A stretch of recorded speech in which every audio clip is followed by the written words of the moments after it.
El suelo aquí es negro, no del negro de la tierra mojada ni del asfalto. Es un negro denso, mineral, con un brillo que no debería estar ahí. Las rocas que forman los acantilados de la península de Musandam, en el extremo norte de Omán, son pedazos de fondo oceánico. Rocas que se formaron a kilómetros de profundidad, bajo el agua, bajo presión, en la oscuridad total del manto terrestre. Y sin embargo están aquí, al aire libre, bajo el sol del Golfo Pérsico, donde cualquiera puede tocarlas con la mano. Mike Searle, profesor de Ciencias de la Tierra en la Universidad de Oxford, lleva más de 4 décadas estudiando estas formaciones. Dice que es el complejo de ofiolitas más grande y mejor expuesto del planeta entero.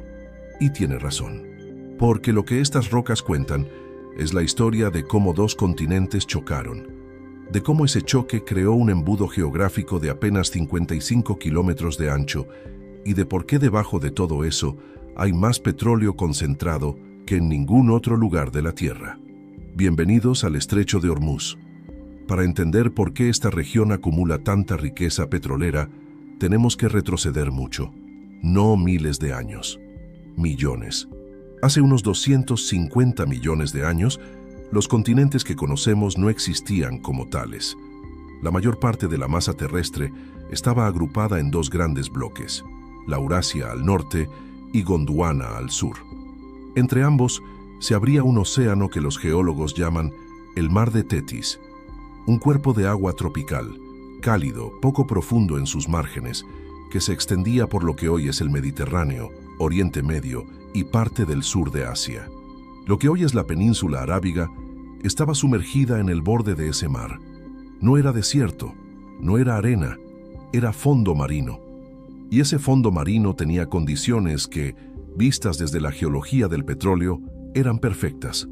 El mar de Tetis estaba parcialmente encerrado entre masas continentales, como un golfo enorme con pocas salidas al océano abierto. Los ríos que bajaban desde Gondwana arrastraban nutrientes, fósforo, hierro, minerales traza, y los depositaban en esas aguas semicerradas. El resultado fue una explosión de vida microscópica, cantidades enormes de fitoplancton y zooplancton que nacían, morían y se hundían hasta el fondo. En condiciones normales, las bacterias del lecho marino descomponen esa materia orgánica. Pero cuando el agua del fondo carece de oxígeno, como ocurría en muchas zonas del Tetis, la descomposición se detiene. Los restos orgánicos se acumulan sin degradarse, capa tras capa, siglo tras siglo, durante millones de años. Ese sedimento oscuro, rico en carbono, hidrógeno y nitrógeno, es lo que los geólogos llaman querógeno. Es la materia prima del petróleo. Y en la región del Golfo Pérsico se acumuló en cantidades que no tienen equivalente en ningún otro punto del planeta. Según distintas estimaciones, la cuenca del Golfo Pérsico contiene entre el 55 y el 68% de las reservas recuperables de petróleo del mundo y más del 40% de las reservas de gas natural. No es una exageración, es un dato geológico publicado y verificado, pero el querógeno solo no hace petróleo. Necesita tiempo, presión y calor. A medida que nuevas capas de sedimento se depositaban encima, el peso aumentaba, la temperatura subía, y a lo largo de decenas de millones de años, las cadenas de carbono e hidrógeno del querógeno se reorganizaron lentamente hasta convertirse en hidrocarburos líquidos y gaseosos, en petróleo y gas natural. Ese proceso ocurrió en múltiples niveles geológicos de la cuenca. Las lutitas calientes del Silúrico inferior, depositadas hace unos 440 millones de años, generaron enormes volúmenes de gas. Las formaciones Janifa y Tuwaik del período Jurásico, entre 200 y 145 millones de años atrás, produjeron crudo en el lado árabe del Golfo, y la formación Kashdumi del Cretácico hizo lo mismo en el lado iraní. Algunas de estas rocas madre tienen entre un 1 y un 13% de contenido orgánico. En geología del petróleo, cualquier roca con más de un 2% ya se considera de alta calidad. Aquí, en muchos puntos, la proporción es 5 o 6 veces mayor. Scott L. Montgomery, geólogo petrolero que ha estudiado la región a fondo, ha señalado que hay más de 30 campos supergigantes alrededor del Golfo Pérsico. Un campo supergigante es uno que contiene al menos 5.000 millones de barriles de petróleo, 30 de esos concentrados en una sola región. Los pozos de esta zona producen entre 2 y 5 veces más crudo por día que los mejores pozos del Mar del Norte o de Rusia. No es solo que haya petróleo, es que hay más a mayor profundidad en capas más gruesas con mejores condiciones de extracción que en cualquier otro lugar, y aquí es donde la tectónica entra en escena. Porque tener querógeno enterrado no basta. Para que el petróleo se acumule en cantidades explotables, necesita 3 cosas: una roca reservorio porosa donde alojarse, una roca sello impermeable que lo atrape y una estructura geológica que funcione como trampa. En la cuenca del Golfo Pérsico, las 3 están presentes en niveles óptimos. Las calizas porosas del Jurásico funcionan como reservorios naturales.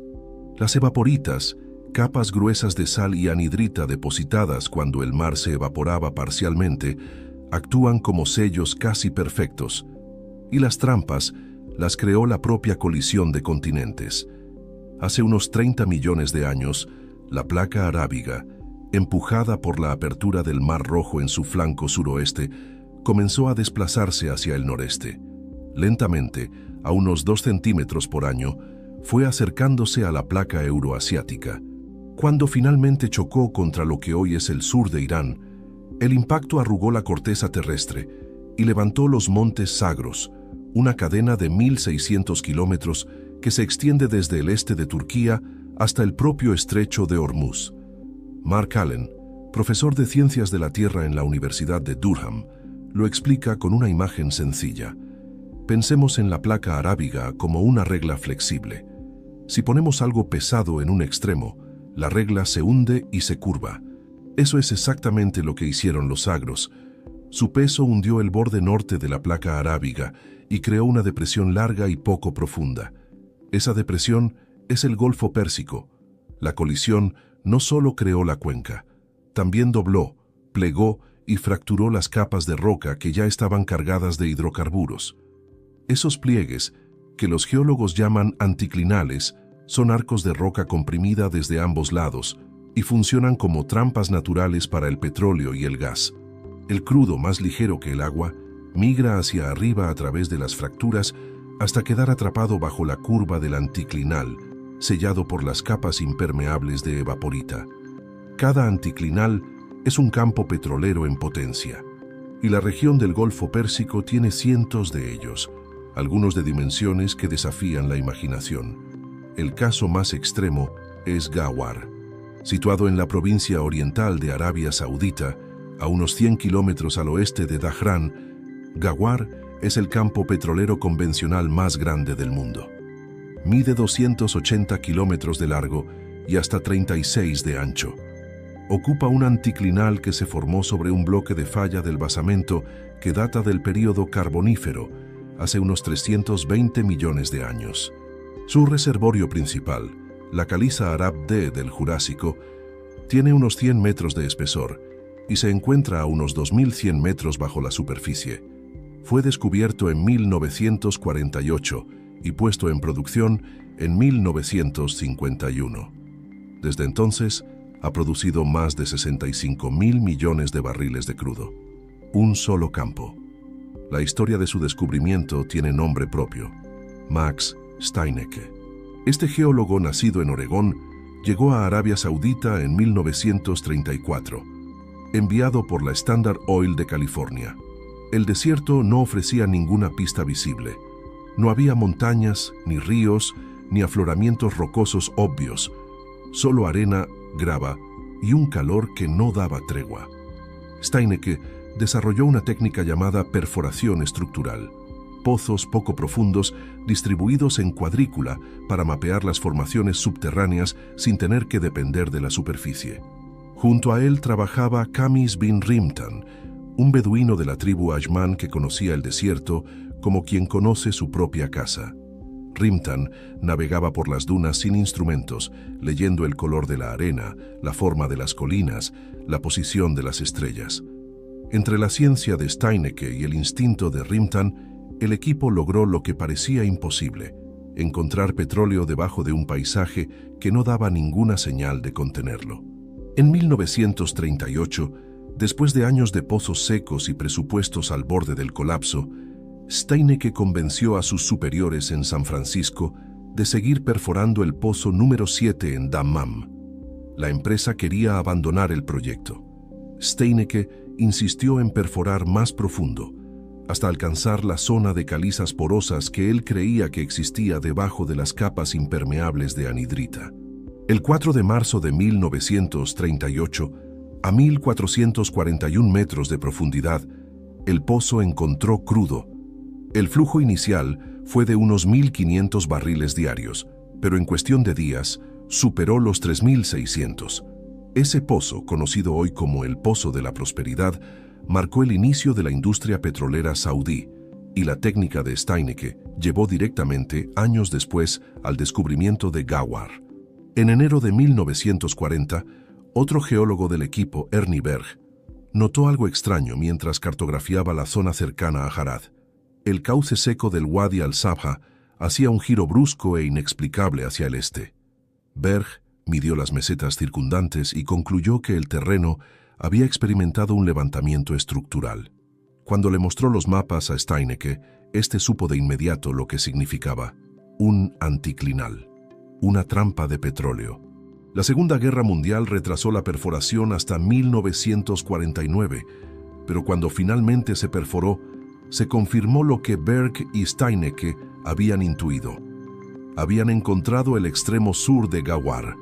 Ahora bien, todo ese petróleo está atrapado bajo tierra en la cuenca del Golfo Pérsico, y para sacarlo y llevarlo al resto del mundo, hay que pasar por un solo punto: el Estrecho de Hormuz. La razón de que ese paso sea tan estrecho tiene que ver con otro accidente geológico. A lo largo del borde de la placa arábiga, en su esquina noreste, quedó un fragmento de corteza oceánica antigua que no se hundió durante la colisión.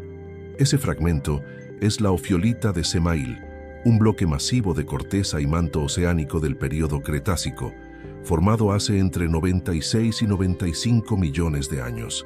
Omán está construido sobre él.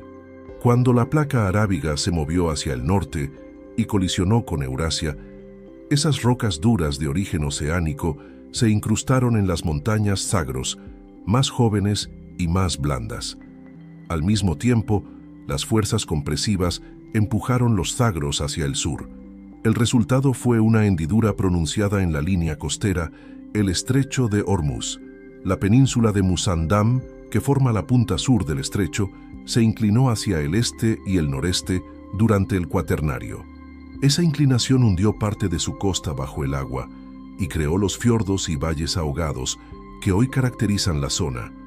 Vista desde el espacio, la península parece una daga que apunta directamente hacia Irán, y en su punto más angosto, el estrecho tiene apenas 34 kilómetros de ancho, pero la forma actual del estrecho es geológicamente reciente. Hace unos 20.000 años, durante el último máximo glacial, el nivel del mar era mucho más bajo. El Golfo Pérsico era tan poco profundo que en algunos puntos se podía cruzar caminando. Allen lo describe así: el nivel del mar subió unos 100 metros en 15.000 años, un ritmo que para un geólogo es vertiginoso. A medida que los hielos se derretían, el agua fue inundando la depresión creada por el peso de los Zagros. Los ríos Tigris y Éufrates también contribuyeron, llenando la cuenca con agua dulce que se mezcló con el avance del Océano Índico. Lo que hoy es una ruta marítima estratégica fue, no hace tanto, tierra firme. Y esa ruta marítima mueve números que definen la economía global. Según la Administración de Información Energética de Estados Unidos, en 2024, el flujo de petróleo a través del Estrecho de Hormuz promedió 20 millones de barriles diarios. Eso equivale aproximadamente al 20% del consumo mundial de petróleo y derivados. Además, cerca de una quinta parte del comercio global de gas natural licuado también transita por ahí, procedente principalmente de Qatar. Arabia Saudita es el mayor exportador de crudo a través del estrecho, con unos 5,5 millones de barriles diarios de crudo y condensados en 2024, lo que representa el 38% del flujo total. No existen alternativas reales para la mayoría de ese volumen. Hay algunos oleoductos que pueden sortear el estrecho, pero su capacidad combinada apenas llega a 2,600,000 barriles diarios. Si el estrecho se cierra, la mayor parte del petróleo del Golfo simplemente no sale, y la península de Musandam no ha terminado de moverse. Searle y sus colegas publicaron en 2014 un estudio que demuestra que la península sigue desplazándose hacia el norte, empujándose contra los montes Zagros. El estrecho se está cerrando, no mañana, no en 1000 años, pero la geología trabaja sin prisa. En unos 10 millones de años, según las proyecciones de Searle, el paso podría desaparecer por completo. Los dos continentes terminarán de fusionarse y el Golfo Pérsico dejará de existir como cuerpo de agua. Todo ese petróleo que hoy viaja en tanqueros quedará enterrado bajo una cadena montañosa continua. Lo que hace única a esta región no es un solo factor, es la coincidencia de todos ellos. Un océano tropical semicerrado que generó cantidades descomunales de materia orgánica. Cientos de millones de años de subsidencia estable que permitieron acumular hasta 13 kilómetros de sedimentos, calizas porosas y evaporitas que funcionaron como reservorios y sellos naturales. Una colisión continental que plegó esas capas en anticlinales gigantescos, creando trampas perfectas para los hidrocarburos. Y un accidente geográfico, la ofiolita de Semail incrustada en los Zagros, que estrechó la salida hasta convertirla en un embudo de 34 kilómetros. Cada uno de esos pasos tomó millones de años. Ninguno fue planificado, ninguno fue inevitable. Si la placa arábiga se hubiera separado de África un poco antes o un poco después, si el mar de Tetis hubiera tenido mejor circulación de oxígeno en sus fondos, si las evaporitas no se hubieran depositado en el momento justo para sellar los reservorios, la ecuación no habría funcionado.